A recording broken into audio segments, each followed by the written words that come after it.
ఏదో పార్టీ అంటారు రమ్మంటోంది. సివిల్స్కి ప్రిపేర్ అవడం అంటే సొసైటీని స్టడీ చేయడం కూడా. వెళ్ళు తల్లి. నాన్ ఆల్కహాలిక్ పార్టీనే కదా.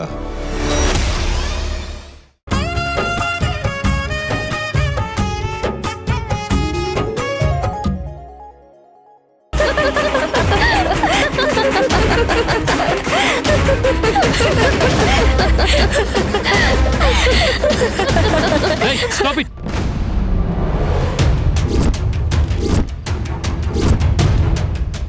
భవాని, నీకేం కాలేదుగా? మీరసలు మనుషులేనా? మీలాంటి ఒక అమ్మాయి బురదలో పడితే హెల్ప్ చేయకుండా నవ్వుతారా? సిగ్గులేదా? తను బురదలో పడితే మమ్మల్ని అంటావేంటి బావా? తను పడలేదు, నువ్వే కావాలని చేశావు. నేను చేయడం ఏంటి బావా? ఈ ప్లేస్ లో నడవడం ఎలా పాసిబుల్? అందుకే పొరపాటున చెయ్యో కాలో తగిలి పడిపోయి ఉంటుంది. Stop it Aishwarya. చిన్నపిల్లలాగా సిల్లీ రీజన్స్ చెప్పేసి తప్పించుకోవాలనుకోకు. నేను చూశాను. వదిలేండి రాహుల్ బాబు. నువ్వు ఊరుకో భవాని. ఏంటి బావా నువ్వు? నేను తొయ్యడమే నీకు కనిపించింది గాని నేను వెళ్తున్నప్పుడు అది తప్పుకోకుండా ఎదురు రావడం నీకు కనిపించలేదా? అయినా ఏంటి బావా నువ్వు ప్రతిసారి దాన్నే సపోర్ట్ చేస్తూ మాట్లాడుతావు? నీకు కాబోయే భార్యని నేను, అది కాదు. ఆ విషయం గుర్తుపెట్టుకో.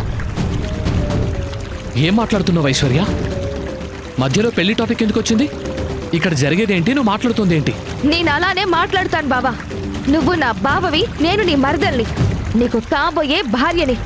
అదెంత ఆఫ్టర్ లేబర్ది కొలెస్ట్రాల్ వేస్టేజ్. చాలా ఐశ్వర్య, ఇప్పటికే చాలా ఎక్కువ మాట్లాడావు. నా గురించి ఏమైనాను? నేను నీ భావని కాబట్టి ఊరుకుంటాను. అదే భవాని గురించి తప్పుగా మాట్లాడితే మాత్రం ఏం చేస్తానో, ఎలా రియాక్ట్ అవుతానో కూడా తెలీదు. ఏంటి రాహుల్ గారు, ఆ భవానీ మీ మరదల కంటే ఎక్కువ? అందరికంటే ఎక్కువ. తను నా ప్రాణ స్నేహితురాలు.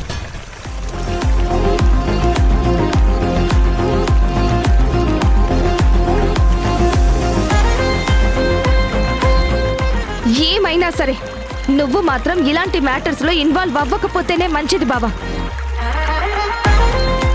పదండి.